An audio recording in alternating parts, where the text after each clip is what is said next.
Disney World, they have a lot of classic rides, a lot of attractions that I'm fond of. But out of all their classic attractions, there is one in particular that stands out to me the most. That being Space Mountain. This ride is a gem. It's probably one of my favorite roller coasters at the Walt Disney World Resort. Not my favorite, because, are you kidding me? Guardians is the modern day version of Space Mountain, and it is elite for an indoor coaster. But Space Mountain, I'm gonna have to put this ride at number 2. I'm sorry, but I prefer Space Mountain. I would 100% take this ride over other coasters like Rock and Roller Coaster, and yes, Tron, a coaster that debuted 2 years ago compared to Space Mountain, a coaster that debuted over 50 years ago. Space Mountain, I would say, is one of the most polarizing roller coasters at the Walt Disney World Resort. You either love this thing or you hate it. I would say the majority of people, they do lean more towards that loving side of Space Mountain as opposed to hating this ride. I mean, the coaster gets an average wait time of around 50 minutes every day, so that's gotta tell you something. I would say there is a good chunk of people that don't like Space Mountain because of one simple truth: this ride has kind of a bite to it. It is not a smooth coaster by any stretch of the imagination. Space Mountain is a rough ride. It is a headache-inducing machine, and I believe if this coaster wasn't at the most popular theme park in the world, it wouldn't have such a positive reputation. What I've noticed about this roller coaster is that it's a young man's ride. You're not typically going to see an older generation experience this coaster, and that's strange to think about because this ride is pulling over half a century in age. Despite this being my second favorite roller coaster at Walt Disney World, I am fully aware that I'm in the minority of that opinion.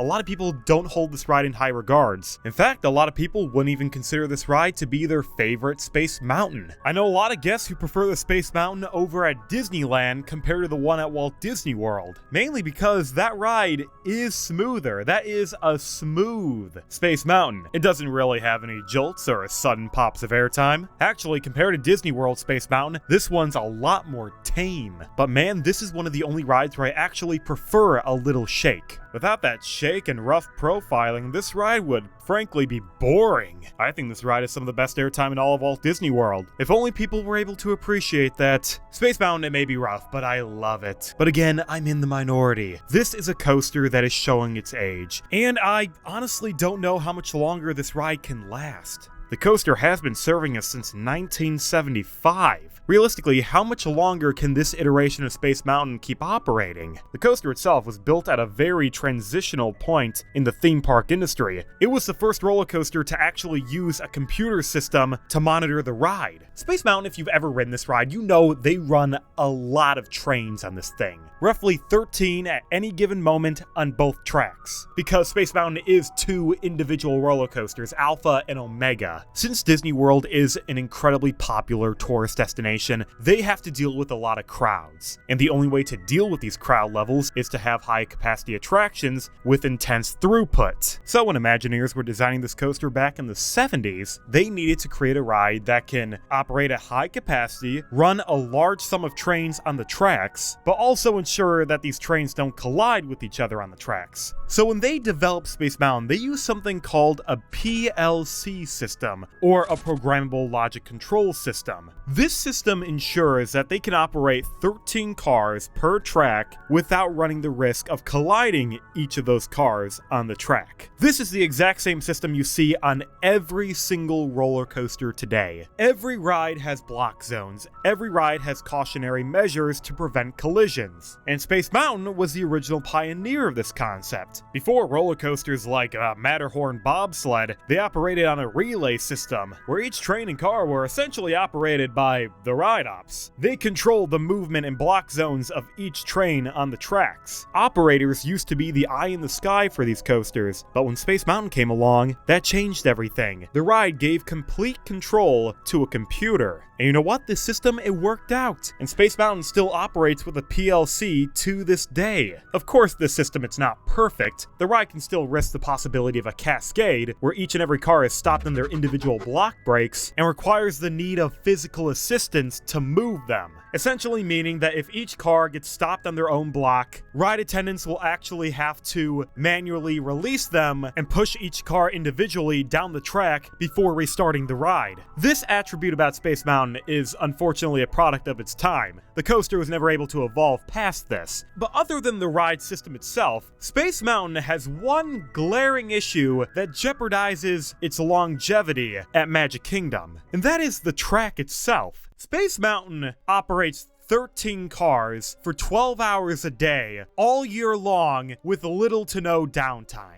Meaning that the track and the supports for the roller coaster, it's taken its fair share of beatings. Everything wears down over time, but sooner rather than later, this ride is going to require some serious renovations. Space Mountain may have the luxury of being an indoor roller coaster, so it's shielded from the Florida elements outside, but that's not going to save the ride from Father Time. 50 years is a long time for a roller coaster to be operating, so sooner rather than later, Disney, they're gonna have to redo this ride. They're gonna have to tear off all the old track. They're gonna have to install new track. And that can be difficult because, for one, you have to find a manufacturer to actually rebuild all the old track, and that can be a challenging find. The original manufacturer for Space Mountain is largely unknown, but it's pretty well assumed that it was developed by Aerodynamics, a coaster company that dominated the industry from the 60s to the 90s. But since Space Mountain's conception, the company, they've gone bankrupt. So who would Disney even work with to rebuild Space Mountain? Maybe a company like Premier Rides. They have been known to redo old Aero coasters before, such as rides like the Loch Ness Monster back in 2023 at Busch Gardens Williamsburg. Or maybe S&S, a company that absorbed all of Aerodynamics when they went under. These are some avenues Disney can take. But unfortunately, I think the logical next step for Space Mountain is demolition.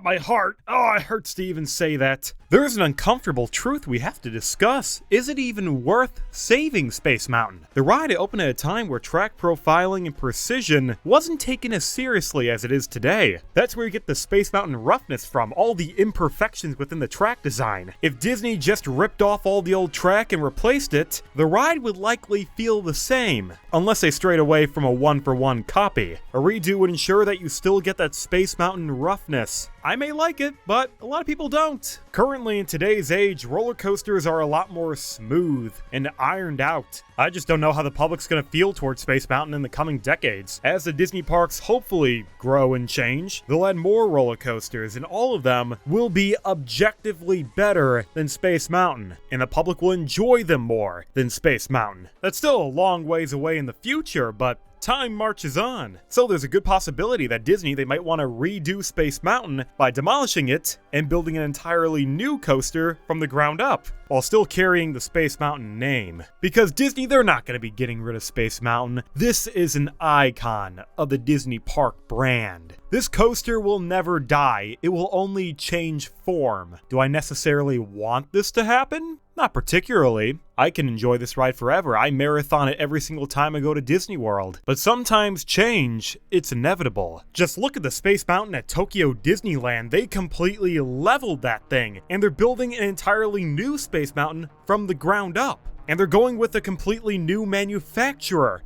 Intamin. Apparently this ride's going to feature some kind of tilt track with a launch that's way more unique than any other version of Space Mountain. So is it possible that this fate can happen to our Space Mountain? Given enough time, you'd think so, but in the present day, likely not. Unless there's some kind of change with the higher-ups at Disney, I don't see them ever touching Space Mountain, not because they're nostalgic for Space Mountain. No, rather because they're cheap. Disney, they don't splurge like they used to. They don't maintain their existing rides. Look at the other rides in Tomorrowland, like the Carousel of Progress. Disney hasn't given that ride the refurbishment it so desperately needs. So who's to say they would do any kind of major refurbishment for Space Mountain, let alone a massive overhaul that would essentially require the construction of a brand new roller coaster? Ironically, Disney's laziness and cheapness is what would inevitably save Space Mountain. I don't know if they would ever redo this ride, just because I don't know if they would spend the money to redo this ride. The Tokyo Space Mountain isn't being redone by Disney, it's being redone by the Oriental Land Company, the real owners of Tokyo Disney. Disney, they're more willing to play with money when it's not their own. That's the only reason we're seeing a test track revitalization, because General Motors will pay for it, not Disney. For the time being, Space Mountain, it is here to stay, and I am grateful for that. But when Disney eventually has to pull the trigger trigger. Let's hope that Disney can do this ride justice, whether it's a complete takedown or just a general overhaul to replace the old track. Either way, I want this coaster to exist long after I'm gone.